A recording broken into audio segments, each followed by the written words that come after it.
Speaker. Mr. Speaker, thank you. And Mr. Tonko, thank you so much for your leadership and for putting this together and for leading this bill year after year. Mr. Speaker, I rise today in strong opposition to the Trump administration's unconscionable and irresponsible attacks on America's scientific integrity. The very foundation of our success as a world power has been our scientific prowess. And now the Trump administration is threatening to undermine that success. That's why I'm here to talk about our bill with Representative Paul Tonko, the Scientific Integrity Act, and to defend the very foundation of what makes America a global leader, our scientific leadership and infrastructure. I'm proud to represent the National Science Foundation here in Alexandria, Virginia, the very heart of Virginia. The NSF is an incredible resource and institution. It was established in 1950 by Congress as an independent agency to promote scientific advancement in America. For 75 years, it has repeatedly accomplished that goal. NSF has helped to keep the U.S. at the forefront of scientific discovery. It helped catalyze the internet, develop the technology for MRI machines and 3D printing machines. It created American Sign Language, detected gravitational waves, developed LASIK eye surgery, and much, much more. Over its lifetime, the National Science Foundation has supported over 350,000 scientists, and of this number, 262 have won Nobel Prizes. Trump has already begun unprecedented attacks on the scientific community, with purges of NSF workers and grants, scientific advisors, and the broader scientific workforce. I strongly oppose these efforts to target the National Science Foundation and weaken one of the guiding lights that make America strong. I'm also deeply concerned about this new era of censorship in science. NSF employees were given a list of words, this list of words, to look for in grants and flag them for possible termination. This, by the way, is only a sampling of the words. It's much longer. Mr. Speaker, I invite you and all who are watching to take a look at this list right next to me. This is just a portion of the full list, but it's a representative sample. Oh, wait, I can't use representative. It's on the list. What's most frustrating to me is that many of these words are just standards words you would use in basic science. Why the censorship? I thought Republicans hated the cancel culture.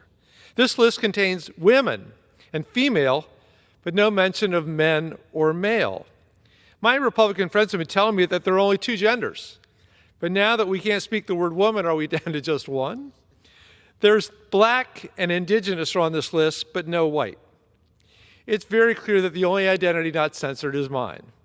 But why is being a woman or being part of a tribe make you ineligible for science?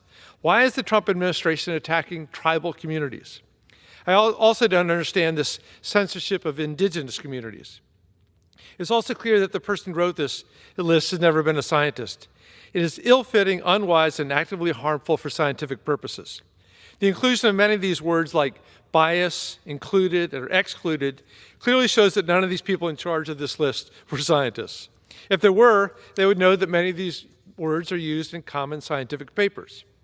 Mr. Speaker, imagine if you were a grant applicant applying to develop the newest MRI technology or develop a new drug locally, or if you were on the precipice of discovering a new gene in a plant, or if you were about to take pictures of two black holes for the first time. Imagine that this is your life's work. And now imagine that you have to comb through your proposal or your dissertation you spent months or years working on just to find every instance of words that don't belong there. It doesn't matter if your instance of the word polarization refers to the magnetic field on an MRI machine instead of political polarization. It doesn't matter if your use of the word indigenous is referring to an indigenous plant, or if activism refers to the state of an enzyme, or inclusion or excluded refers to the statistical analysis of the variables you are using. And it doesn't matter if black refers to the black hole you're studying. Your study is now going to be flagged by Trump's immature, and sometimes we learn today even blatantly racist, cronies at DOJ, who built a flowchart on how to handle these words. They want to find any way to terminate your program regardless of intent. The fact that these commonly used words are on this list indicates a lack of consideration of basic science. Someone should have spent more time in high school chemistry, physics, or biology class. The list also indicates that the Trump administration is sending NSF on an internal manhunt, one that will waste an incredible amount of time and energy that could be much better used on advancing science. If this list forces scientists to rewrite papers to avoid or minimize use of the words found on this arbitrary list, it further delays our already long grant process, and then it hurts science. If this list delays a drug's development or incredible discoveries that keep America at the forefront of scientific development, then it hurts science. And if scientists are interrogated by DOEs to determine if their use of polarization refers to a scientific principle or a political principle, then it hurts science. And if our scientists have to seriously reconsider whether they even want to apply for the grant in the first place, then it hurts science.